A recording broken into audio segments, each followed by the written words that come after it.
so much. Well, good morning and welcome.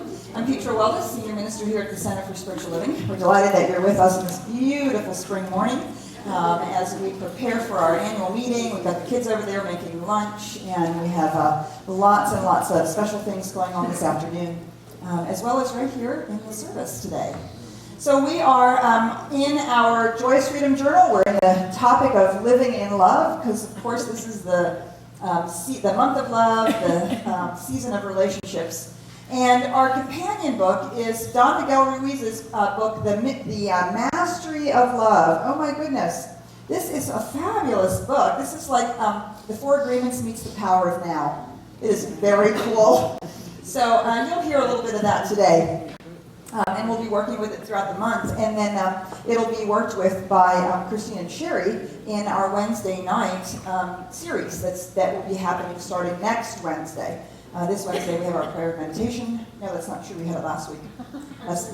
So it starts actually this Wednesday on a series on relationships using the Mastery of Love. So please do join them for that. All right. So we'd like to take this opportunity to welcome any of you who are here for the first time. If this is your first Sunday with us, the greeters are coming forward. I'm Petra Weldes, Senior Minister of the Center for Spiritual Living in Dallas, and we're delighted that you found us here on the web. You can find our Sunday services on our website by every Wednesday, and we love that you can look at us online and explore these spiritual teachings. Feel free to explore our archives. It goes back a number of years with lots of special topics and amazing speakers. You can also sign up for our email news, My Daily Words, and my blog, Spiritual Living with Dr. Petra. If you're looking for a spiritual community, come visit us. Or if you're just in Dallas, drop on by. We'd love to give you a hug. Welcome home.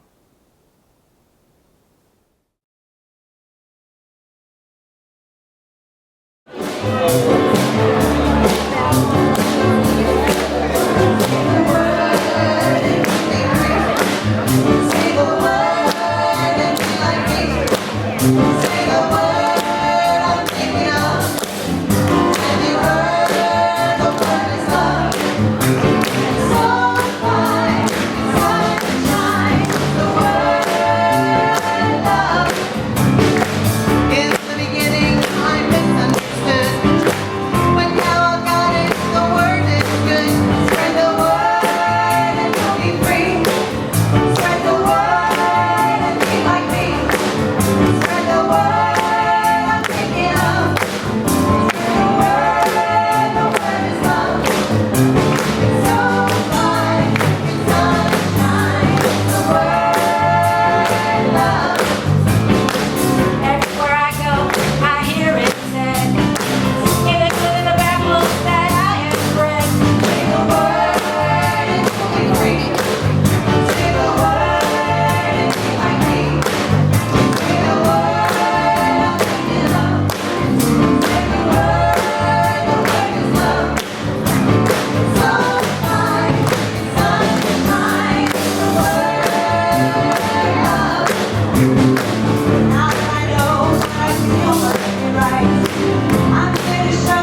of love.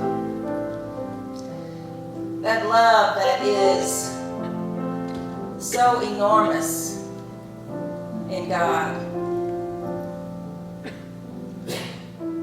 I am so grateful to recognize that this power of love within us cannot be measured, cannot be denied, for it is pure love. The love that God gives, the love that has been instilled and gifted within us by God, by Spirit divine. And so we know that this love is unconditional. It is compassionate. It is warm.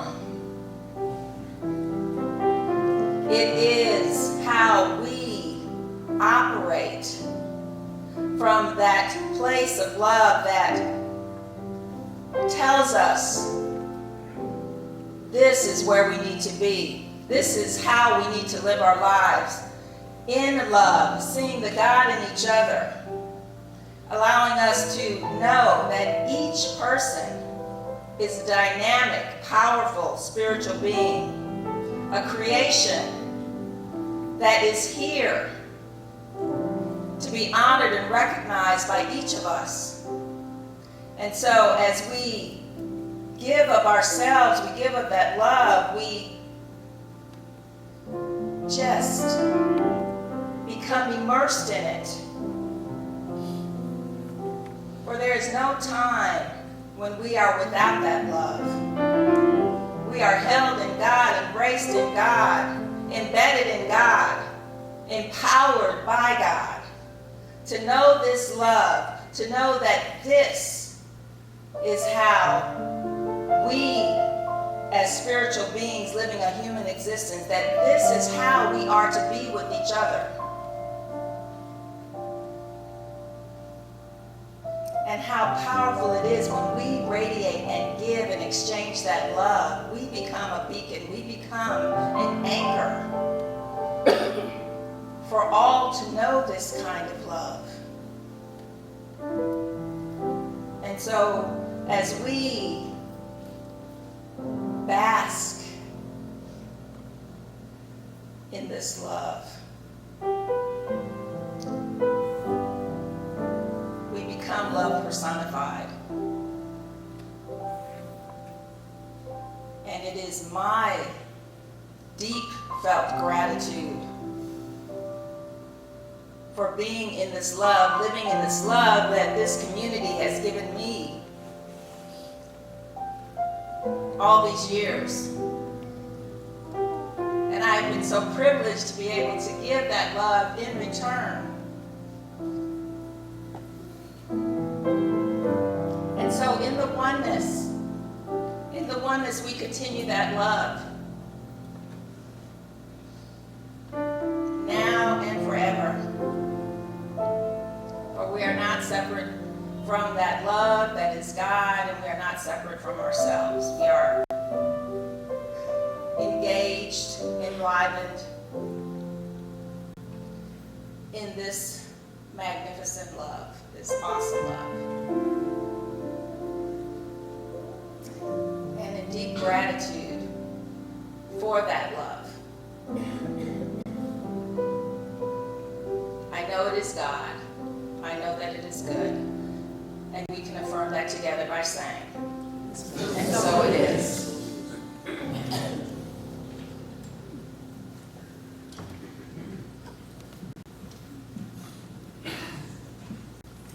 This song is Beloved by Drucker, and I dedicate it to all of my friends and all of my loved ones and family, and I dedicate it to myself, and I dedicate it to Spirit.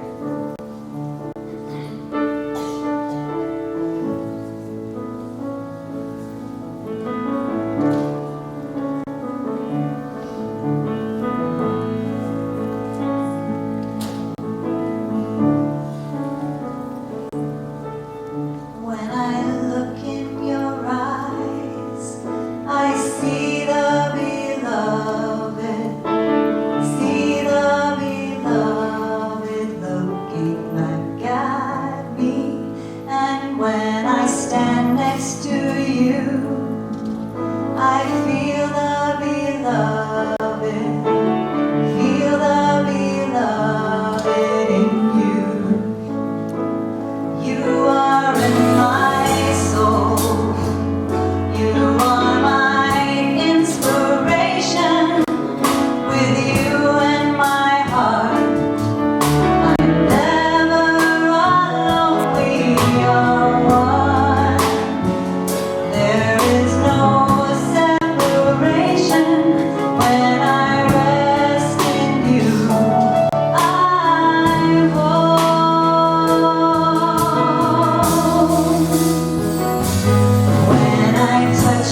Lainey, Gary, Jonathan, and Paul, thank you so much. I love that song by Karen Drucker, Beloved, and that's really so much of the heart of the conversation about relationship. It's, can we see that? Can we really see that? And know that about each other? We had a wonderful women's circle meeting yesterday, and gosh, we had a really powerful and deep experience. And one of the things that we did during the time together is we did a little meditation about experiencing the divine as us.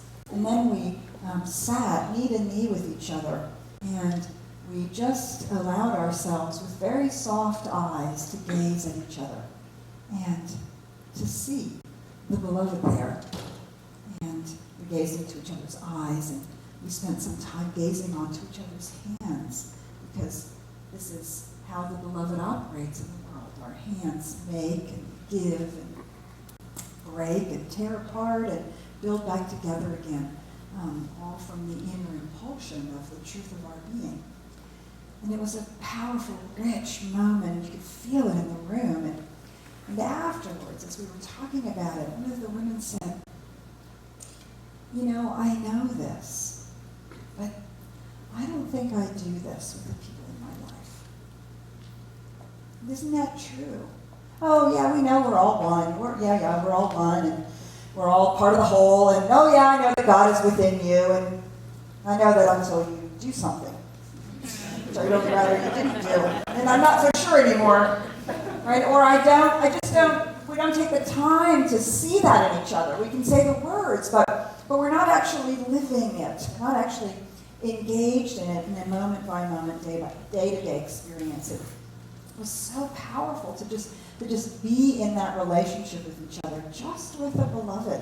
There is the divine, right there. And that's what's true in all of our relationships. And so today, as we approach Valentine's Day and we're talking about the topic of love, we're talking about relationship, and not just only our significant other relationship, our love relationship, or romance relationship, but actually any of our significant relationships, whether they're at work or family members or friends or people that we are just involved in a sort of more important capacity, the same thing is true in all of our relationships. And that is that we can use our relationship as spiritual practice.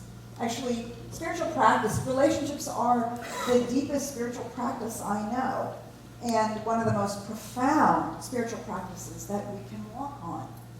And so that's what we're going to talk about this morning, is engaging in our relationship, our significant primary relationships as spiritual practice. And maybe that will allow us to engage in them a little bit differently. So I want to start out with our journal that we're using this year, the Joyous Living Journal. And this was yesterday's reading, Love in Action. We actually read it in the women's circle. Relationships are our soul's assignments. They are our life course to deeper self-awareness if we choose to pay attention. They create optimal opportunities for personal growth. There are no accidental encounters. Remember that just because someone has a lot to reveal to us doesn't always mean we enjoy being with him or her. The encounters on the path are there to support our evolution, calling us out of our familiar world, so we are free to know the ecstasy of the divine. So we're free to know the ecstasy of the divine, of the beloved as me, of the beloved as you, to experience that and to express that. And moving away from the notion that love is somehow all about just the hearts and flowers and romance, but it is a deep way of being in relationship with each other. So this morning, as we think about all of these relationships, I want to talk about the notion that there are actually two kinds of relationships. So this actually comes from today's reading, Relationship is Spiritual Practice. Relationships are an amazing spiritual practice. Relationships offer one of the most profound and challenging ways to spiritually grow. Each relationship offers the opportunity to learn about yourself, another, or life.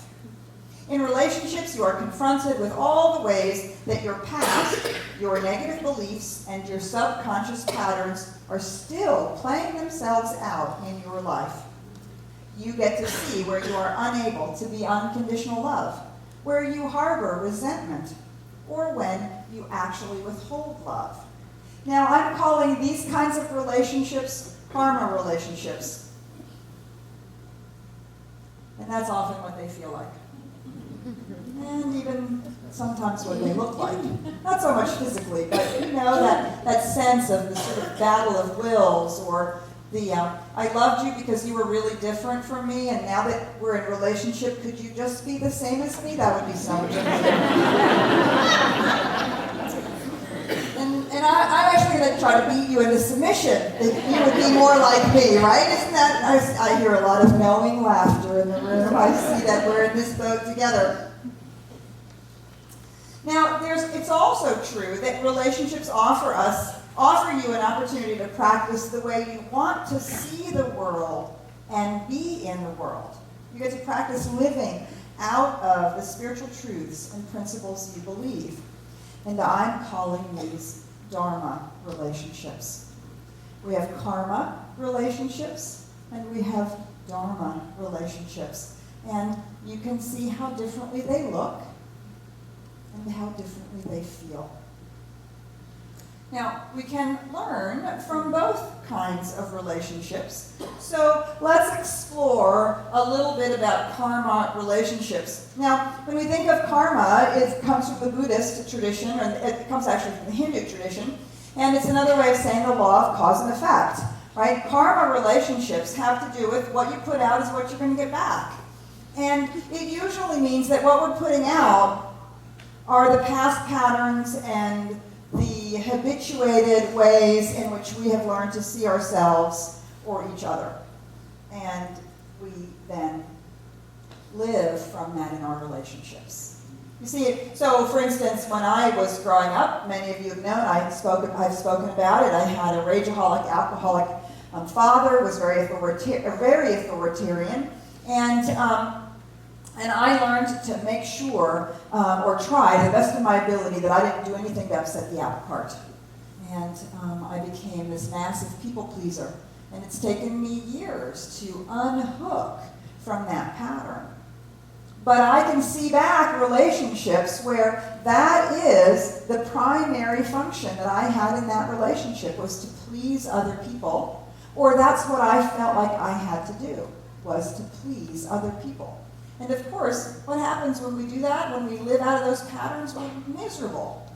So the first thing that's true about these karma relationships is that we attract people out of the very patterns, the very ways in which we've come to believe life to be. So this is from The Mastery of Love by Don Miguel Ruiz. And as I said, this is just a fabulous little book. It's an easy read, but ooh, you want to be prepared.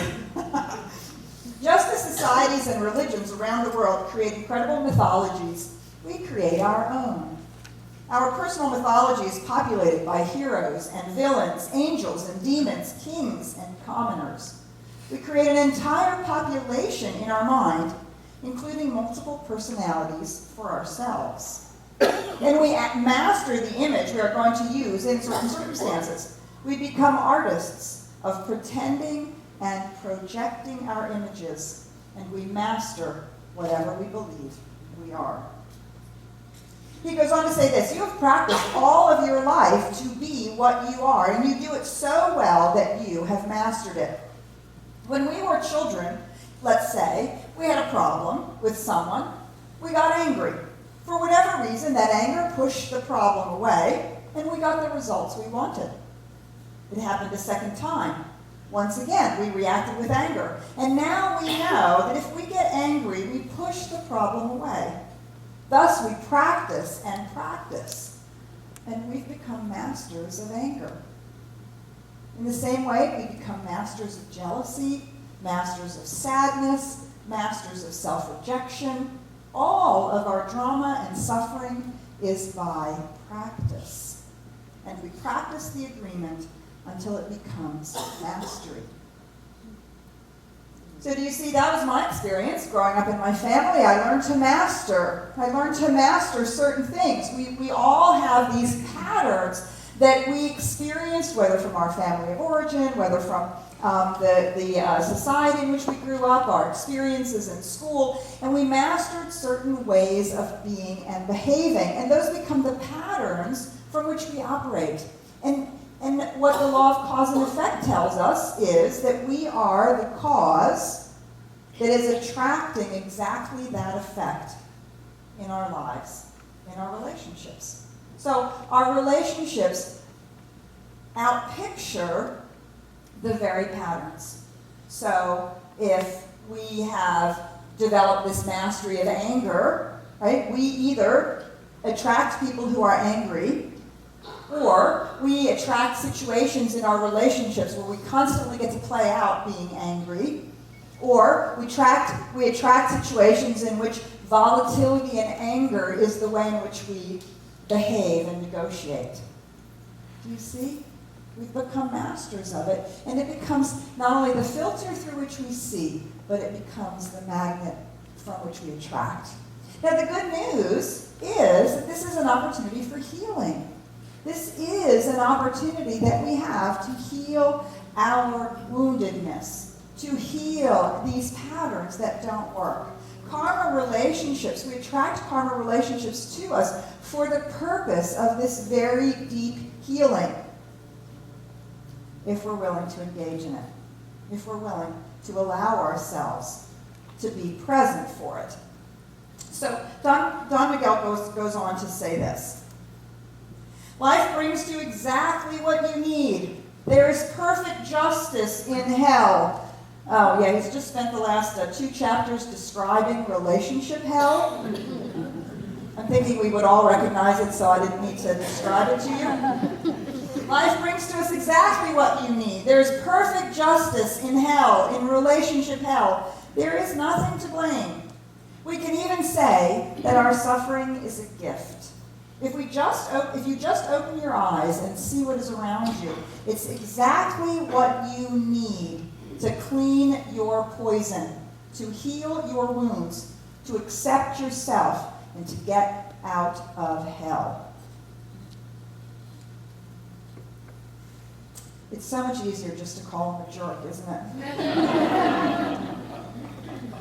It's so much easier to say, well, if they would be different, if they weren't that way, and blah, blah, blah, whatever it is. It's so much easier to project it out there. And yet, they are the perfect key to our lock, our pattern that we have. They're the perfect key to constantly be poking at it and pushing at it.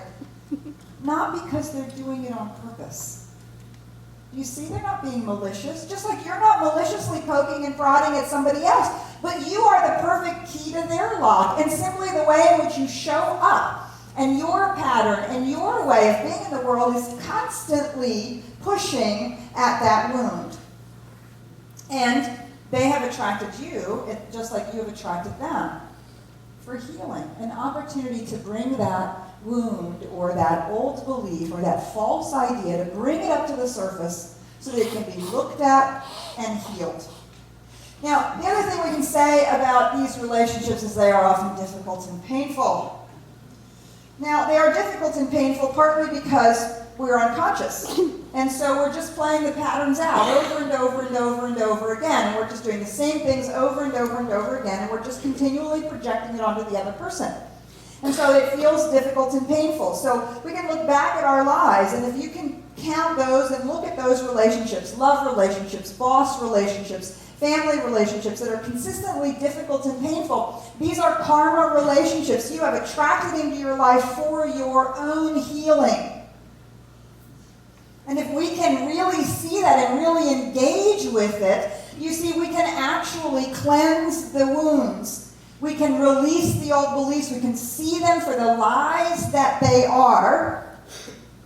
And we can begin to function at a deeper, realer, spiritually truer level. So in the Mastery of Love, Don Miguel says this: to heal the emotional body, we need to open the wounds and clean the wounds. Use some medicine and keep the wounds clean until they heal. How are we going to open the wounds? We are going to use the truth as a scalpel. 2,000 years ago, one of the greatest masters told us, and you will know the truth, and the truth will set you free. One of my favorite images of the divine, I have it all over my home, is Kuan Yin. And Kuan Yin is often depicted as this beautiful female. She's sort of the female goddess in the Buddhist tradition. And she's depicted sitting on a lotus petal flower, and she has often with a beautiful, serene look on her face. And in many of the depictions of the Kuan Yin, she's carrying a sword. And a sword in one hand and the lotus in the other. The lotus is, of course, the transformation, but the sword is the compassion of truth. And that sword can cut like it lances a boil. It is the truth that lances the boil. You are not unworthy. I am not stupid. Whatever truth we have to say to lance the boil for ourselves and to see it differently. You see, that's the other reason why karma relationships are difficult and painful, because we actually have to lance the boil. We have to break open the wound and allow it to be cleansed in the healing light of truth, which means that we have to admit the pattern, we have to look at the pattern, we have to own it and say, yes, in fact, this is not a projection, this is not you, this is actually me and how I'm showing up. And I have to take responsibility. We have to take responsibility for our part of it. And the truth sets us free. We begin to become free of these patterns. He goes on to say, I have completely gone. Can you get me back to my slides? I don't know what happened. Thank you, Shondell. Once we open the wounds, we are going to clean the wounds of all the poison. How are we going to do this? The same master gave us the solution 2,000 years ago. Forgiveness. There is no other way but forgiveness to clean the wounds of all the poison. So in the next 2 weeks, you're going to hear Veronica speak next week on the transforming power of love, and Al is going to speak the following week on forgiveness, because these are the ways in which we really deeply engage in our spiritual practice of relationship. And it's how we begin to cleanse these wounds, to move beyond the patterns, move into our experience of healing, and move beyond these painful and difficult moments. Thank you, Shondell. I really appreciate that. So we have lots of karma relationships. Or maybe we would like to affirm that we have had lots of karma relationships. You see, as we begin to heal, as we begin to take ownership of it, we have the opportunity of moving beyond our karma relationships into Dharma relationships. Uh-oh. Uh-oh. What happened? Uh-oh. I know there's another slide. I don't know if you can find it. If you can find it, great. If you can't find it, don't worry about it. So we move into Dharma relationships. Now, Dharma relationships, you see, karma is the law of cause and effect. The pattern will play out. That is just the reality of it. You will have the key to their lock, and they will have the key to yours, and you will be doing that over and over and over and over again for each other until you're either bloody and tired of it, or a healing takes place. So the karma relationship really is that place where we do the healing. When we get to the place where we no longer need that quite so much, we might still have moments of that in our relationship, but we move to a Dharma relationship, which is now the relationship where we are mutually supporting our spiritual unfolding. We're mutually supporting each other and becoming the greater yet to be. We're mutually creating a space where each one of us is able to grow to the best of our ability into who we were intended to become.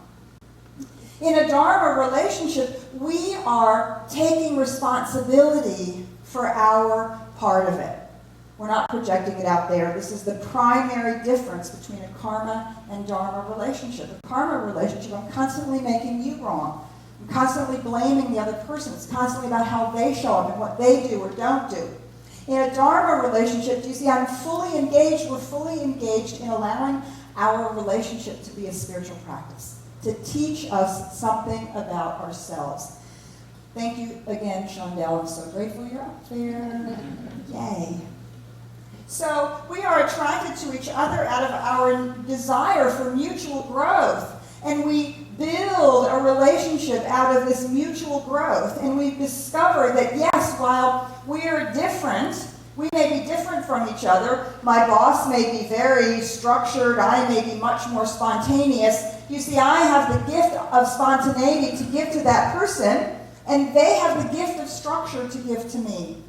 And we're actually providing that for each other, not in I complete you, but I can actually learn from you. But if I'm not in resistance to that learning, I'm actually realizing, oh, I tend to be a little spontaneous, maybe a little more spontaneous than is good when you have to have, some deadlines and things. And so, do you see, there's a mutuality in the growing process. And we're constantly bringing the gift of ourselves to the other person and allowing them to be the gift for us. So we're attracted for mutual growth, and there's an opportunity for spiritual deepening. There's an opportunity for us to go much deeper than we might actually ever be able to go on our own. Don Miguel says this: relationship is an art. The dream that two create is more difficult to master than the one we create on our own.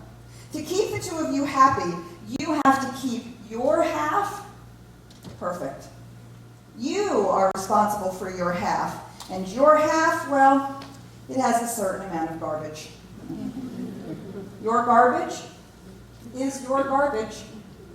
The one who has to deal with that garbage is you, not your partner or the other person in this relationship. If your partner tries to clean your garbage, he or she is likely to end up with a broken nose. We have to learn not to put our nose where no one wants it. And it's the same with your partner's half. Your partner has a certain amount of garbage. Knowing your partner has garbage, you allow him or her to deal with her own garbage. You are going to love him and accept him with all of his garbage, and you are going to respect his garbage as his. You are not in the relationship to clean up your partner's garbage. They are going to have to clean up their own. This is a Darma relationship. I am 100% responsible for my half. You are 100% responsible for yours.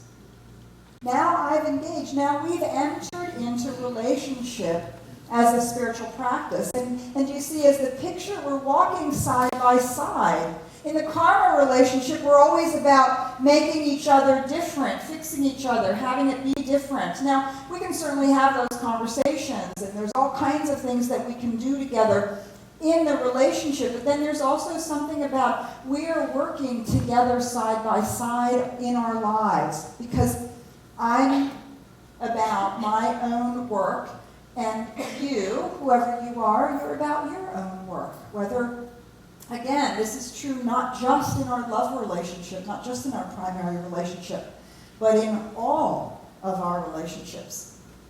So this opportunity for spiritual deepening then provides powerful practice for us to be who we want to be in the world. Rather than coming from this anger that we mastered, or self-rejection that we mastered, or whatever it is that we've mastered, and we've probably mastered more than one of these things, I'm thinking. And so rather than coming from those, you see, we have the opportunity to say, no, I choose to be love in the world. I choose to see the beloved in the world. I choose to come from truth. I choose to be at peace. And I'm actually, my relationships actually, they invite us into the practice of those things. Gandhi says, be the change you want to see in the world. A Dharma relationship is when we practice being who we want to be in the world. And do you see we do that in our 50% of the relationship? It's not about what they're doing. It's not, oh, I'll be loving when you're loving. I'll be kind when you're kind. I'll be not angry when you're not angry. That's a karma relationship. A Dharma relationship says you're responsible for your half and you're having whatever experience you're having, and I'm, to the best of my ability, I'm going to speak truth or be love or whatever it is that we want to be in the world. Whatever is in alignment with the universal power and presence that is seeking to express through us. Because that's what Dharma means. Whereas karma ties with the law of cause and effect, Dharma comes from Buddhism. The Buddha rests in the Dharma, which rests in the Sangha. The Buddha nature is the enlightened reality of who we are that is in alignment with spiritual truth, that is the very presence of light and love, that's seeking to express as us. That's the Buddha. And the Buddha rests in the Dharma. The Dharma is the alignment with the principle, the alignment with the way life is seeking to unfold. And when the Buddha and the Dharma are in alignment, you see, we're fully engaged in life. And that rests in the Sangha. The Sangha is the beloved community, the community of spiritual practice. We're a Sangha. Any two people in relationship that are willing to do this kind of work together are in a Sangha, a spiritual place, a place of spiritual practice, a beloved community of spiritual practice. Do you see? And so the Dharma relationship is about allowing our Buddha nature, our essential reality, to be the guide and seeking to behave in a way that's in alignment with the way the principle and presence of life is wanting to show up as us to the very best of our ability. And to be that mutual space for each other, to create that safe container where we can practice being who we want to become, who is more in alignment with the way in which Spirit is seeking to show up as us. And you see, then our relationships are enriching and enlivening. Oh, they may be challenging, but not painful and difficult, not that struggle, not that comes from that sense of having to fight it out or projection or rejection or all those things that we do in the karma relationship. You see, when we move into the Dharma relationship, now we welcome the moments where we realize, oh my gosh, I'm like really triggered. What in the world is that all about? Not, oh, well, you're really triggered. Could you get your act together, please? Right? I'm 100% responsible for my 50%, for my half of it. And now we're enriched and enlivened by our relationships, and there's opportunity for mutuality, and there's an openness for joy, and an openness for possibility. And this, when our spiritual practice, when our relationship as spiritual practice moves us into this place, do you see then? We sit across from each other, and we say, oh, there you are. There you are. I see the spark. I see it. I see some truth, some glimmer, some, there, yes. And I know that you can see it in me. And then we create that greater space.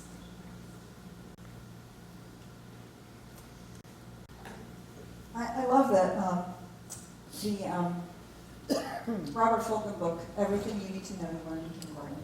There's such deep wisdom and truth in that. If we could just behave the way we teach our children to behave, it'd be amazing. Like, be respectful, share, all those things. It's pretty straightforward. Don't make a mess. This song is a song that we sing a lot to our kids when they come down. I see you in your wonder and your radiance, and I know who you are. Yes, I know who you are. You're the light of God. That moment, that's love showing up in our relationships. So this week, I just invite you to pay attention. Where are you in a karma relationship? With whom are you more in that? Where are you moving into Dharma relationship? Where are you inviting that place of self-awareness and consciousness and personal growth to really engage in your relationship? And let's move out of the karma relationships and joyously engage in Dharma relationships. And you will see the beloved. You'll see the beloved standing before you. And you will see the beloved in the mirror. Let us pray. Just inviting you to go in to that deep and quiet place where the beloved shines forth. It is here that we experience the truth of our being. It is here that we feel the love in our life. And it is from here that the love wells up, spills out. When I look in your eyes, I see the beloved. And when you look in mine, I hope you see the beloved too. That we may feel it shining out of our eyes. Recognizing that, yes, that person over there is, in fact, a divine and radiant and magnificent being of light. No matter what they may be doing. Because we are too. And so let us wrap our arms around our relationships and call them good, even the difficult and painful ones. Allow them to be for our healing and growth. Declare that they are for the healing and growth of the others with whom we are in relationship. That we may be mutually blessed. That this blessing may spill over into the blessing in our community, in our larger families, perhaps even, if we can imagine it, in all those places around the globe where there is war, confrontation, misunderstandings, greed. Where these things are taking place, let us know that our blessing, that as we bless our relationships and see them for the good that they can be, we are shifting consciousness and inviting every relationship, whether it's person to person or nation to nation, into that place of healing, into that deeper place of spiritual growth, into that profound place of seeing who and what we really are. And so we are grateful for our relationships, for all that they teach us. We're grateful for the love that is growing within us. We're grateful for the good that we do together. And so it is.